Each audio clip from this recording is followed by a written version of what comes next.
Adrienne, now, when Irma is just a big, fantastic-looking hurricane. It could be Category 5. I mean, could this thing even come up the East Coast and come to our area? Is that a possibility? You know what? A lot of the models do have that happening.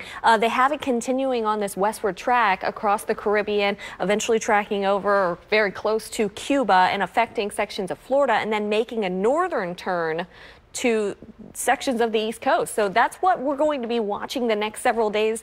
We have a lot of time still with this storm before it makes its way even close to the United States. But right now, Irma is a Category 4, very strong Category 4 hurricane with max sustained winds of 150 miles per hour. But look as the storm track gets very close to Hispaniola and Cuba. These two islands have very tall mountains, and if the track gets shifted a little bit further to the south and the center of the storm actually tracks right over these islands, the land interaction and with those high mountains in place could essentially tear apart the storm. That certainly would impact the intensity of the storm. Still looks like it's going to be bringing in some impacts across sections of Florida for the end of the weekend. You can see here Sunday, that's when we'll start to see rain and wind arrive across southern Florida.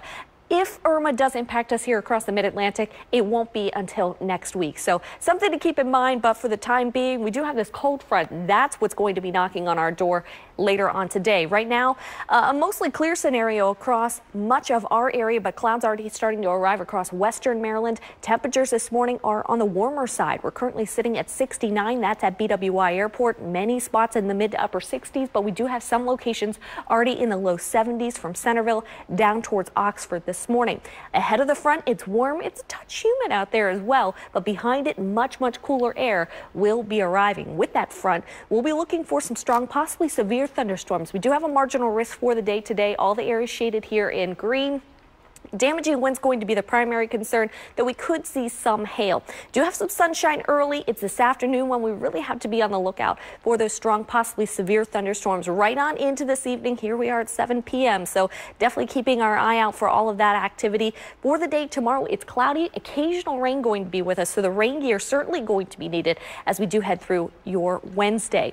Temperatures today going to be climbing into the mid 80s. 86 is where we're heading. It's partly sunny with those showers and thunderstorms this afternoon. Tomorrow, a dreary and cooler day. 69 our high temperature. Does look like clearing weather and better weather on the way for the end of the week and into the weekend.